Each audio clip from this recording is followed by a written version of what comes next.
नमस्कार, मैं अर्चना गुप्ता आप सभी का न्यूज वन इंडिया में बहुत स्वागत करती हूं। डिजिटल दुनिया के विस्तार के साथ साथ ऑनलाइन फ्रॉड तेजी से बढ़ रहे हैं। Indian cyber crime coordination centre की एक रिपोर्ट के मुताबिक जनवरी से अप्रैल 2024 के बीच भारतीयों से करीब 1750 करोड़ रुपए का फ्रॉड किया गया। वहीं 7,40,000 से अधिक शिकायतें राष्ट्रीय साइबर अपराध रिपोर्टिंग पोर्टल पर दर्ज की गई।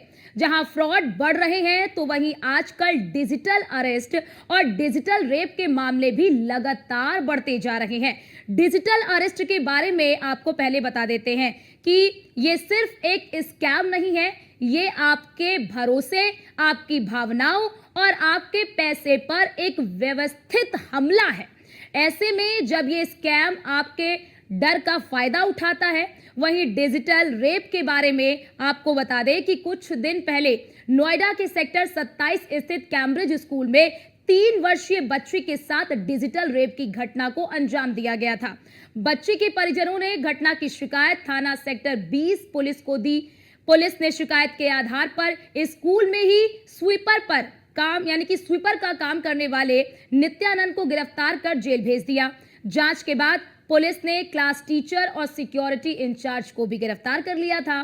पुलिस के मुताबिक क्लास टीचर और सिक्योरिटी इंचार्ज ने घटना को छिपाने की कोशिश की थी। अब इस मामले में स्कूल में पढ़ने वाले अन्य बच्चों को अभिभावक भी स्कूल प्रशासन के खिलाफ उतर आए हैं और आज बड़ी संख्या में जो अभिभावक हैं वो स्कूल के गेट पर पहुंच गए और जमकर विरोध प्रदर्शन करते हुए नजर आए। हालांकि स्कूल प्रशासन ने अभिभावकों से मुलाकात नहीं की।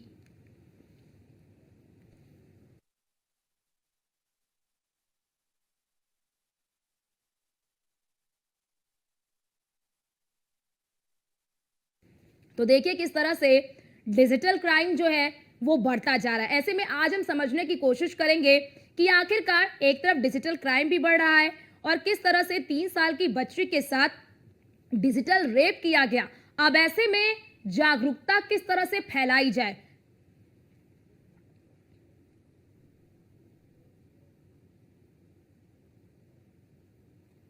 तो देखिए नोएडा में एक 3 साल की मासूम बच्ची के साथ डिजिटल रेप किया गया।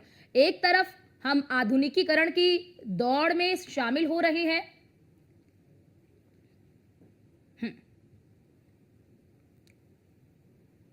तो देखिए नोएडा के नामी स्कूल में बच्ची के साथ डिजिटल रेप किया गया। अभिभावक काफी ज्यादा गुस्से में हैं। अब ऐसे में यहाँ पर ये समझने की भी कोशिश होगी कि आखिरकार ये होता कैसे है, कैसे इसके बारे में त्वरित जानकारी ले सकते हैं और कैसे लोगों को जागरूक भी किया जा सकता है, क्योंकि आज हम बड़ी तेजी के साथ इस डिजिटल युग में आगे बढ़ रहे हैं। डिजिटलाइजेशन हो रहा है। अब ऐसे में जितना हम आधुनिकीकरण की ओर बढ़ते जा रहे हैं उतनी ज्यादा समस्याएं भी बढ़ती जा रही हैं।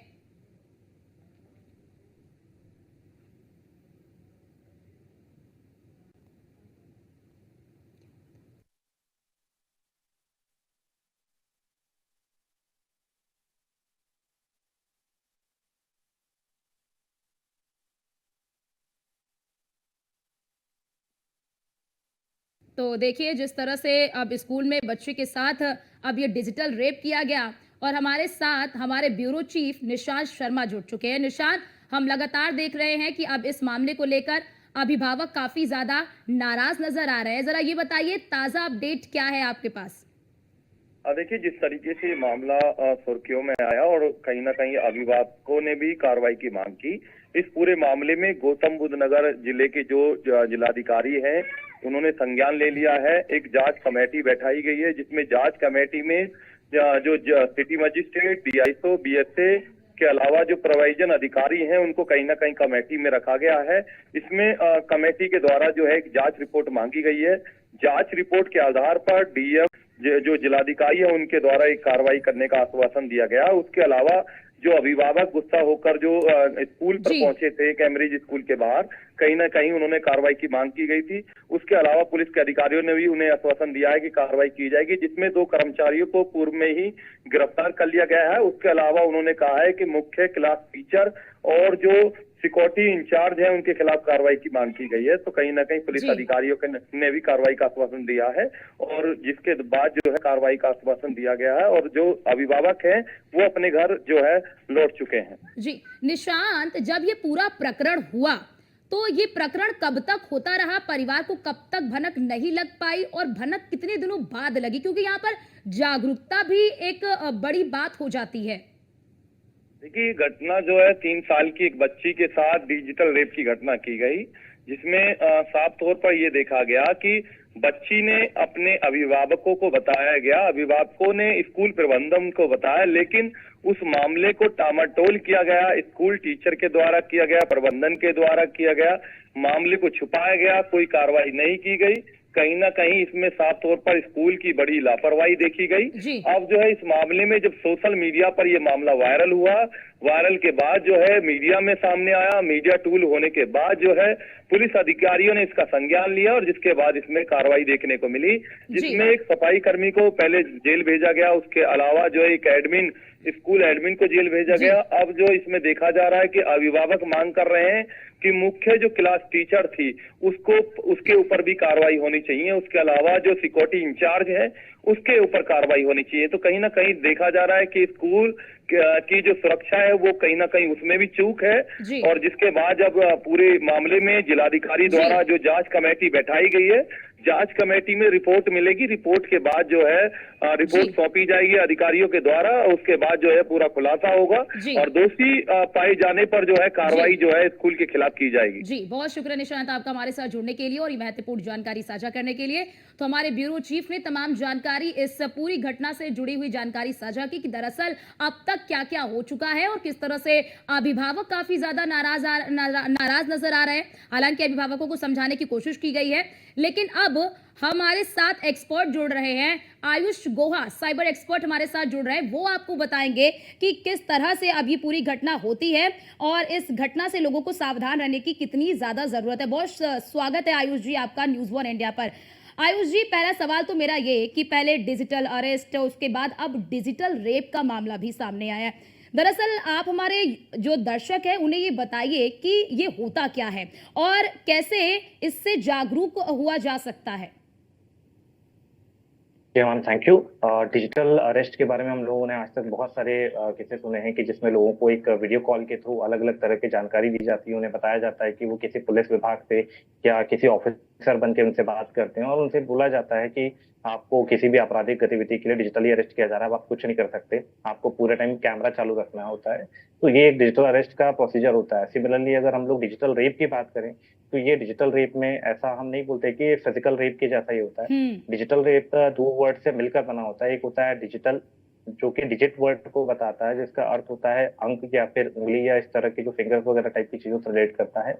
और रेप जो सामान्य शब्दों में हम जिसे बोलते हैं, बलात्कार जैसे शब्दों से जिसे हम बोलते हैं, तो उनके साथ में जोड़ता है। तो यहाँ पे आपका फिजिकल असॉल्ट डायरेक्टली नहीं किया जाता, ये इनडायरेक्टली आपके साथ फिजिकल असॉल्ट किया जाता है, जिसमें डिजिटल मीडिया और अलग अलग तरह के इक्विपमेंट जैसे कि किसी प्लेटफॉर्म का यूज किया जाता है, जिसमें आपके साथ इस तरह की हरकतें की जाती हैं। सामान्य तौर पर ये छोटी उम्र के बच्चों के साथ में बोल सकते हैं, या बच्चियों के साथ में ज्यादा होता है, क्योंकि वो इन चीजों के लिए अवेयर नहीं होते हैं कि किस तरह की घटनाएं हो सकती हैं या किसको बताना है, कंप्लेंट करना है, क्योंकि अमूमन वो अपने पेरेंट्स से डरते हैं बताने में कि हमें डांटेंगे या हमें चलाएंगे या इस तरह की चीजें। या बहुत बार ये भी देखा गया है कि बच्चों को डराया जाता है, धमकाया जाता है, तो इस तरह की घटनाएं भी उनके साथ में होती हैं। तो इन चीजों से बचने के लिए जो एक सबसे अच्छी चीज हम लोग बोल सकते हैं वो केवल एक अवेयरनेस है। हमें अवेयरनेस की जरूरत है कि स्कूल लेवल पे या कॉलेज लेवल पे साइबर और जितने भी तरह के क्राइम्स होते हैं, इनमें अवेयरनेस करने की सबसे बड़ी रिक्वायरमेंट है, तभी इन चीजों से बचा जा सकता है। क्योंकि आज की डेट में पेरेंट्स हो या कोई भी हो, बच्चे के बारे में लोगों को बताने में या किसी भी तरह की घटना होती है तो बदनामी या इस तरह की चीजों के नाम से डरते हैं। तो एक सबसे बड़ा मुद्दा होता है और अपराधियों को बोलना चाहिए, एक प्रोत्साहित करता है, क्योंकि हमारे बारे में कंप्लेंट नहीं हो रही है सोच के वो और इस तरह की चीजें करते हैं। तो डिजिटली अगर इस तरह के केसेस की बात की जाए तो आज की डेट में बहुत सारे केसेस ऐसे आ रहे हैं जिसमें नॉट इवन डिजिटल रेप की मैं बात करूं, और भी ऐसे केस आ रहे हैं जिसमें महिलाओं को वीडियो कॉल करके ब्लैकमेल किया जा रहा है कि आपको इस तरह करना पड़ेगा, अदरवाइज पॉस्को के केसेस आप उसके ऊपर बन जाएगी कि चाइल्ड पोर्नोग्राफी का आपने कंटेंट देखा हुआ है जिसके लिए आपको अरेस्ट कर रहे हैं, और भी बहुत सारी चीजें हैं। तो इन चीजों को अगर एक सिंगल वर्ड में कंक्लूड किया जाए तो हम ये बोल सकते हैं कि अगर आप बच्चों को इन चीजों के बारे में बोलना चाहिए, एलिमेंट्री लेवल पे स्कूल एजुकेशन में अगर इस चीज को जोड़ा जाए तो इन चीजों के बारे में आप इजीली बच सकते हैं। और जितने भी अगर डिजिटल डिवाइसेस आपके बच्चे यूज करते हैं तो एक ही चीज बोलना चाहूंगा कि उसमें पैरेंटल कंट्रोल जो होता है उन चीजों का ध्यान दें, ताकि आप उनकी एक्टिविटीज को मॉनिटर कर सकें कि वो किस तरह की चीजें कर रहे हैं और किस तरह के एप्लीकेशंस का यूज कर रहे हैं। आयुष जी, यहाँ पर बड़ा सवाल ये कि क्या एहतियात बरतने की लोगों को आवश्यकता है शुरुआती तौर पर, क्योंकि देखिए शुरुआती तौर पर क्या करते हैं कि बहुत सारे लोग ऐसे होते हैं कि शुरुआती तौर पर वो चीज़ों में लिपटते जाते हैं क्योंकि उन्हें जानकारी नहीं होती है। तो ऐसे में जब इसकी शुरुआत होती है तो क्या एहतियात लोगों को बरतने की भी आवश्यकता हो सकती है? बेसिकली सबसे बड़ी चीज है कि आपको बच्चों की एक्टिविटीज को पहले मॉनिटर करने की जरूरत है, पेरेंट्स को, कि कहीं वो एकदम से गुमसुम तो नहीं हो रहे हैं या कहीं कोने में बैठ के नहीं जा रहे हैं या अचानक से चिड़चिड़ापन तो नहीं आ रहा है जब आप उनसे बात कर रहे हैं, कोई कम्युनिकेशन।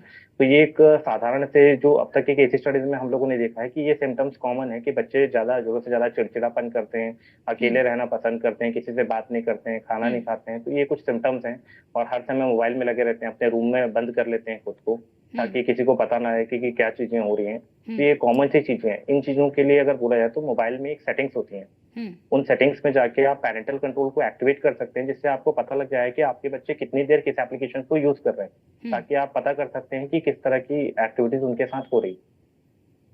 आयुष जी, ये जो डिजिटल रेप, क्योंकि आज हमारा मुख्य बिंदु यही है कि डिजिटल रेप, क्योंकि अभिभावक काफी ज्यादा गुस्से में नजर आ रहे हैं, तो यहाँ पर हमारे दर्शकों को जरा ये भी समझाइए कि ये जो डिजिटल रेप है ये किस प्रकार के, किस प्रवृत्ति के लोग जो है वो कर सकते हैं, और जो अपराधी है वो किस मानसिकता का हो सकता है, क्योंकि देखिए इसके लिए एक पूरी टीम गठित की गई है। तो क्या आपको नहीं लगता कि इस टीम में एक साइबर एक्सपर्ट को भी रखने की बड़ी जरूरत है? मैम, क्योंकि अगर डिजिटल चीजों की बात करें तो आप ये बहुत सही बात कर रहे हैं कि बिना एक्सपर्ट्स के आप ये नहीं बोल सकते किसी भी डिजिटल मैटर में आप इन्वेस्टिगेट करें या कुछ भी करें और टीम में डिजिटल एक्सपर्ट्स ना हो। तो इनको रखना तो बहुत जरूरी है, मैं ये कहना चाहूंगा। और साथ ही साथ में जो भी टीम गठन हुई है तो उनको ये चीजों पे ध्यान देना चाहिए कि किस तरह के लोग हैं जो इस तरह की घटनाओं पे बोलना चाहिए कर रहे हैं या इसमें इन्वॉल्व होते हैं, जिसमें पहले जो लोग होते हैं जिसको हम लोग बोलते हैं पेडोफिलिया या पेडोफाइल का जो केसेस होते हैं, इस तरह के लोग होते हैं। ये एक तरह का मेंटल डिसऑर्डर होता है जिसमें लोग अपने से कम उम्र के बच्चों या बच्चियों के साथ में ज्यादा अट्रैक्ट होते हैं और इस तरह की चीजों को करते हैं। ये लोग कहीं पे भी हो सकते हैं, किसी भी जगह पे आपको मिल सकते हैं, स्कूल, कॉलेजेस, आपके गार्ड्स या कोई भी चीजें।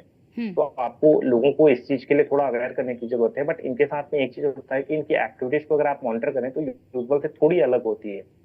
ये लोग ज्यादातर लोगों के पास आने की कोशिश करते हैं या बच्चियों को टच करने की बार बार किसी न किसी बहाने से, या उनको चॉकलेट देते हैं, उनसे अपना एक बोलना चाहिए बातचीत का एक चैनल स्टैब्लिश करने की कोशिश करते हैं। तो ये एक सबसे कॉमन तरीका है जो अब तक में देखा गया है। और साथ ही साथ में जो ये लोग होते हैं ये जनरली मैं किसी एक कम्युनिटी इसको स्पेसिफाई नहीं करना चाहूंगा, बट कुछ ऐसे लोग होते हैं जो कि बोलना चाहिए थोड़ी सी छोटी जगहों पे रहते हैं।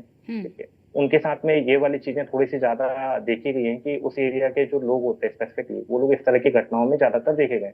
बट ये अमूमन कॉमन चीजें किसी के साथ भी हो सकती है, कोई भी इसके लिए अपराधी हो सकता है। इनको स्पेसिफाई करना थोड़ा सा मुश्किल है क्योंकि आप किसी की मनोस्थिति का आइडिया डायरेक्टली नहीं लगा सकते हैं। बट ये चीजें हैं कि आप अपने बच्चों को इन चीजों के बारे में सिखाएं कि अगर आपके साथ कोई ऐसी घटना होती है, कोई गुड टच या बैड टच वाली जो चीजें होती हैं, digitally good touch and digital bad touch के बारे में भी आपको बताने की जरूरत है कि क्या आप देख रहे हैं, क्या आपको दिखाया जा रहा है, क्या आपको देखना चाहिए या क्या आपको नहीं करना चाहिए। इस चीज को भी एजुकेशन में लाना एक सबसे इम्पोर्टेंट चीज है। और आयुष जी, क्योंकि देखिए डिजिटल रेप को लेकर कई लोग सही से समझ भी नहीं पाते हैं और आक्रोशित भी हो जाते हैं, तो यहाँ पर एक बड़ा सवाल ये कि स्कूलों में इस तरह का जो अपराध बढ़ रहा है, इसके नियंत्रण के लिए स्कूल प्रशासन को भी क्या कदम उठाने चाहिए आगामी दिनों में या फिर इन फ्यूचर? जी मैम, इसके लिए तो स्कूल प्रशासन के लिए तो मैं ये डायरेक्टली नहीं बोलूंगा, बट मैं ये बोलूंगा कि राज्य शासन को स्कूलों को एक गाइडलाइन इशू करना चाहिए जिसमें एक कमेटी या एक ग्रुप बनाया जाए जहाँ पे किसी भी एक जो महिला टीचर है या जो भी एक प्रिंसिपल है या जो भी एक अथॉरिटी है वो इसके लिए एक सेल जैसा करे कि जिसकी वो कंप्लेंट जाके डायरेक्टली वहाँ पे कर पाए। क्योंकि बहुत सारी जगहों पे ये होता है कि बच्चों के साथ में कम्युनिकेशन गैप आ जाता है। तो इस गैप को कंप्लीट करने के लिए एक जरूरी है कि स्टेट लेवल पे काम किया जाए कि सारे स्कूल्स एंड कॉलेजेस में इस तरह की कमिटीज का गठन किया जाए जिसके थ्रू ये साइबर या जिसमें इस तरह के जो अपराध होते हैं इनके बारे में बच्चियां उनसे बात कर पाएं और उसकी शिकायत कर पाएं। और शिकायत ना केवल शिकायत। आयुष जी, मेरा आपसे सवाल ये है, क्योंकि देखिए काफी शातिर होते हैं लोग, अगर वो डिजिटल रेप, डिजिटल अरेस्ट कर रहे हैं तो कोई असाधारण लोग तो होंगे नहीं, काफी ज्यादा शातिर लोग ही होंगे। ऐसे में क्योंकि जांच पड़ताल तो की जाती है, लेकिन यहाँ इस केस में आरोपी के बचने के कितने चांसेस हो जाते हैं?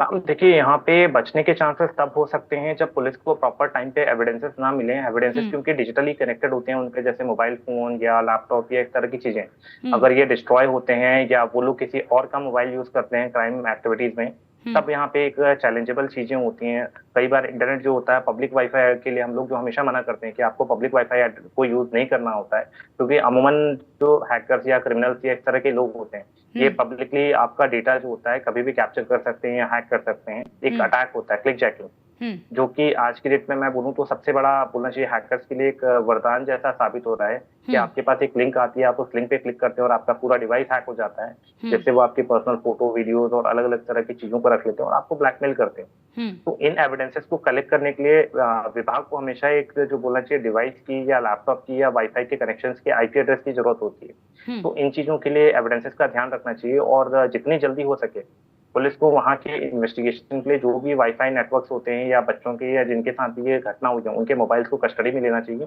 और उसको फॉरेंसिक जो एनालिसिस होता है इसके लिए जितने जल्दी हो सकता है भेजना चाहिए, ताकि इन एविडेंसेस को कलेक्ट किया जा सके और पकड़ा जा सके। एविडेंसेस को डिलीट करना थोड़ा मुश्किल होता है, बट क्योंकि आज की डेट में वीपीएन या अलग अलग तरह की टेक्नोलॉजी आ गई है तो क्रिमिनल जनरली इनका यूज करते हैं, बट इसके बाद भी पुलिस अगर चाहे तो ट्रैक कर सकती है। और आयुष जी, क्योंकि देखिए जब एक घटना निकलकर सामने आती है तो जाहिर तौर पर स्कूल एक ऐसी जगह होती है जहां पर अभिभावक सोचते हैं कि भाई ये तो सबसे सेफेस्ट स्थान है हमारे बच्चों के लिए, और जो अभिभावक है वो निश्चिंत हो जाते हैं। ऐसे भी स्कूलों से इस तरह के जब कृत्य सामने आते हैं तो अभिभावक जो है वो काफी ज्यादा चिंतित हो जाते हैं, बहुत चिंता करने लगते हैं। ऐसे में आप उन अभिभावकों को क्या कहना चाहेंगे जो इस वक्त काफी ज्यादा डरे हुए हैं इस डिजिटल रेप के बाद? अब इस चीज के लिए मैं एक ही चीज कहना चाहूंगा कि सभी राज्यों की पुलिस सक्षम है, वो इन्वेस्टिगेशन करके किसी भी तरह के अपराधी चाहे वो कितना भी बड़ा क्यों ना हो उसे पकड़ सकती है। ये बस इच्छा शक्ति वाली चीजें हैं कि कई बार समय एविडेंसेस जल्दी मिल जाते हैं तो जल्दी अरेस्ट हो जाता है या जो भी चीजें होती हैं बहुत जल्दी होती हैं, कई जगहों पे समय लगता है, तो इसमें घबराने वाली जैसी चीजें नहीं है और ऐसा कुछ भी नहीं है आज के डिजिटल दुनिया में जिसे ट्रैक नहीं किया जा सकता या जिसे पकड़ा नहीं जा सकता। तो पेरेंट्स को इस चीजों में टेंशन लेने की बिल्कुल भी जरूरत नहीं है। हाँ, बस एक चीज मैं उनसे बोलना चाहूंगा कि जितना भी हो सके अपने बच्चों को डांटने या इस तरह की जो चीजें होती हैं इसके लिए चमकाने या और भी अलग अलग तरह की जो चीजें होती हैं कि लोग क्या कहेंगे, इन चीजों से ऊपर उठकर इन चीजों की शिकायत करें।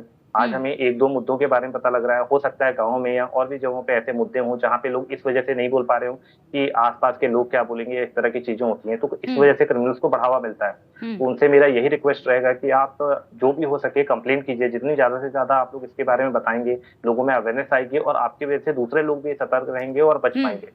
और जितना हो सके अपने डिवाइसेस को सिक्योर रखने के लिए किसी भी और आयुष जी जरा ये भी बताइए, क्योंकि देखिए कई बार क्या होता है ना कि आरोपी को पकड़ पाना बहुत मुश्किल हो जाता है, तो अब ऐसे में क्या कदम उठाने की आवश्यकता है साइबर क्राइम को भी, या फिर कह लीजिए जो साइबर सेल को भी क्या कदम उठाने की आवश्यकता पड़ जाती है जिससे कि इस तरह के जो साइबर अपराध लगातार बढ़ते जा रहे हैं? पहले हमने डिजिटल अरेस्ट के बारे में सुना, फिर एकाएक हमने देखा कि कई मामले ऐसे निकलकर सामने आए, अब डिजिटल रेप निकलकर सामने आ रहा है। मैम इसके लिए स्पेशलाइज्ड ट्रेनिंग की रिक्वायरमेंट होती है, हर स्टेट को, हर एजेंसीज को इसके लिए specialised time to time experts की मदद लेने की जरूरत है। और जिस तरह से बाकी ग्रुप्स में पीपीपी मॉडल जो अप्लाई हुआ है, पब्लिक प्राइवेट पार्टनरशिप मॉडल है, उस तरह से अब एक्सपर्ट्स के साथ में भी अब समय आ चुका है कि एजेंसीज को भी कोलैबोरेट करने की जरूरत है कि उनकी एक्सपर्टाइज का वो जितने कम से कम समय में यूज करके अपराधी तक पहुंच सकते हैं, इन चीजों की जरूरत है। और खासतौर पे ट्रेनिंग और इक्विपमेंट को अपग्रेड करने की जरूरत है। मैं किसी एक स्पेसिफिक स्टेट या इसके लिए नहीं बोलूंगा, क्योंकि डिजिटल जिस तरह से क्राइम बढ़ते जा रहे हैं उस हिसाब से पुलिस को और बाकी एजेंसीज को भी अपडेट होने की जरूरत है। और जब तक ये अपडेट नहीं हो पाएंगे या अपडेटेड नहीं रहेंगे नॉलेज या स्किल्स के साथ में, तब तक इस तरह के अपराध बढ़ते रहेंगे और अपराधियों का हौसला भी बढ़ता रहेगा। तो जिस तरह से ट्रेनिंग्स आपकी फिजिकल ट्रेनिंग दी जाती है और अलग अलग तरह की एक्टिविटीज पुलिस भर्ती के समय की जाती है, उस हिसाब से साइबर के लिए भी डिजिटल ट्रेनिंग और भर्ती को भी कंपलसरी कर देना चाहिए। जब तक क्योंकि इक्विपमेंट आपके पास लोग नहीं होंगे, स्किल्ड लोग नहीं होंगे, तब तक इस तरह के क्राइम बनते रहेंगे। बिल्कुल आयुष जी, क्योंकि एक लंबा वक्त लग जाता है आरोपी तक पहुंचने में भी, और तब तक कहीं ना कहीं सबूतों को नष्ट करने का समय भी आरोपी को मिल जाता है। जी हाँ मैम, इसी चीज के लिए हम लोग बोलना चाह रहे हैं कि जब तक मैन पावर्स आप नहीं बढ़ा पाएंगे तब तक अपराधियों तक पहुंचना मुश्किल होगा। इफ इन केस अगर आपके पास कोई स्पेशलाइज्ड यूनिट है जो स्पेसिफिकली इसी चीज के लिए वर्क कर रही है, स्पेशलाइज्ड ट्रेंड है, उनके पास टूल्स एंड इक्विपमेंट है, जी तो इस तरह के जो केसेस है उसमें 24 से 48 घंटे में आप इजीली ट्रैक कर सकते हैं, जी। कितने बड़ा अपराधी क्यों ना हो। जी बहुत शुक्रिया आयुष जी आपका हमारे साथ जुड़ने के लिए और आसान शब्दों में हमारे दर्शकों को बताने के लिए कि आखिरकार डिजिटल रेप क्या होता है और किस तरह से आपको इससे एहतियात बरतना है। जब शुरुआत में आप देखते हैं तो किस तरह से इस पर एहतियात बरतना है, अपने बच्चों को आपको किस तरह से जागरूक करना है और लोगों को भी जागरूक करने की बहुत आवश्यकता हो जाती है यहाँ पर जब इस तरह के मामले लगातार बढ़ते रहते हैं। तो फिलहाल के लिए इस बुलेटिन में इतना ही। बाकी देश और दुनिया की तमाम खबरों को देखने के लिए आप बने रहिए न्यूज़ 1 इंडिया के साथ।